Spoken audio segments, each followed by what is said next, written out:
ನಾನು ಆಲೂಗಡ್ಡೆ ಪಲ್ಯ ಮಾಡ್ತಾಯಿದ್ದೀನಿ. ಆಲೂಗಡ್ಡೆ ಪಲ್ಯಕ್ಕೆ ಒಂದು 4 ಆಲೂಗಡ್ಡೆನ ಕುಕ್ಕರ್ಗೆ ಹಾಕಿ ವಿಷಲ್ ಹಾಕ್ಸಿ, ಒಂದು 3-4 ವಿಷಲ್ ಹಾಕ್ಸಿ ಸಿಪ್ಪೆ ಎಲ್ಲ ಬಿಡಿಸಿ ಈ ಥರ ಪೀಲ್ ಮಾಡಿ ಇಟ್ಕೊಂಡಿದ್ದೀನಿ ಸಿಪ್ಪೆನೆಲ್ಲ. ಮತ್ತು ಒಗ್ಗರಣೆಗೆ ಹಸಿಮೆಣಸಿನ್ಕಾಯಿ, ಈರುಳ್ಳಿ, ಕಾಯಿ ತುರಿ, ಅರಿಶಿನ, ಉಪ್ಪು, ಕೊತ್ತಂಬರಿ ಸೊಪ್ಪು, ಟೊಮೊಟೊ ಎಲ್ಲ ಹೆಚ್ಚಿಟ್ಕೊಂಡಿದ್ದೀನಿ. ಈಗ ಒಗ್ಗರಣೆಗೆ ಹಾಕೋಕ್ಕೆ 1-2 ಸ್ಪೂನು ಎಣ್ಣೆ ಹಾಕಿ, ಬಾಣಲಿಗೆ ಎಣ್ಣೆ ಹಾಕಿ ಇಟ್ಕೊಂಡಿದ್ದೀನಿ.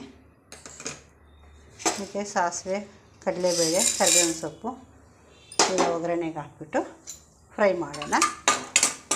1-2 ನಿಮಿಷ ಫ್ರೈ ಆದಮೇಲೆ ಕಡಲೆಬೇಳೆ, ಸಾಸಿವೆ ಎಲ್ಲ ಫ್ರೈ ಆಯಿತು. 1-2 ನಿಮಿಷ ಫ್ರೈ ಆಗಿದೆ. ಆದಮೇಲೆ ಕರಿಬೇವಿನ ಸೊಪ್ಪು, ಹಸಿಮೆಣಸಿನ್ಕಾಯಿ ಎಲ್ಲನೂ ಹಾಕ್ಕೊಳ್ಳೋಣ. ಇದು ಫ್ರೈ ಆಗಿದೆ. ಇದಕ್ಕೆ ಈ ಸಿಪ್ಪೆ ಎಲ್ಲ ಬಿಡಿಸಿಟ್ಟಿರುವ ಫ್ರೈ ಆಗಿದೆ. ಸಿಪ್ಪೆ ಎಲ್ಲ ಬಿಡಿಸಿರೋ ಆಲೂಗಡ್ಡೆನ ಈ ಥರ ಸ್ಮ್ಯಾಶ್ ಮಾಡಿ ಇಟ್ಕೊಳ್ಳಿ. ಇಲ್ಲ ಸ್ಮ್ಯಾಶರ್ ಇದೆ, ಸ್ಮ್ಯಾಶರ್ ಮಾಡಿ ನಾನು ಕೈಯಲ್ಲೇ ಮಾಡ್ತಾಯಿದ್ದೀನಿ. ಕಾಯಿ ತುರಿ, ಕೊತ್ತಂಬರಿ ಸೊಪ್ಪು, ಉಪ್ಪು, ಅರಿಶಿನ ಎಲ್ಲ ಹಾಕಿ ಮಿಕ್ಸ್ ಮಾಡ್ಕೊಬೇಕು.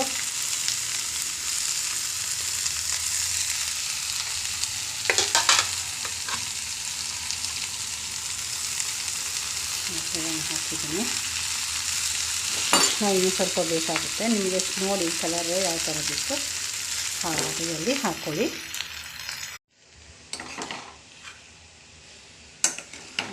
ಈ ಥರ ಎಲ್ಲ ಆಲೂಗಡ್ಡೆ ಎಲ್ಲ ಈಕ್ವಲಾಗಿ ಎಲ್ಲ ಕ್ಲೀನಾಗಿ ಎಲ್ಲ ಕಡೆಗೂ ಡಿಸ್ಟ್ರಿಬ್ಯೂಟ್ ಆಗೋ ಥರ ಎಲ್ಲ ಕ್ಲೀನಾಗಿ ಕಲಿಸ್ಕೊಳ್ಳಿ. ಮಿಕ್ಸ್ ಮಾಡಿ ಈ ಥರ ಮಿಕ್ಸ್ ಮಾಡಿಬಿಟ್ಟು ಈಗ ರೆಡಿಯಾಗಿದೆ ಆಲೂಗಡ್ಡೆ ಪಲ್ಯ. ಪೂರಿ ಜೊತೆ, ದೋಸೆ ಜೊತೆ ತುಂಬ ಚೆನ್ನಾಗಿರುತ್ತೆ. ನೀವು ಮಾಡಿ ನೋಡಿ,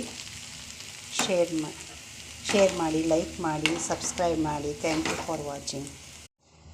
ನೋಡಿ ಆಲೂಗಡ್ಡೆ ಪಲ್ಯ ರೆಡಿಯಾಗಿದೆ. Thank you for watching.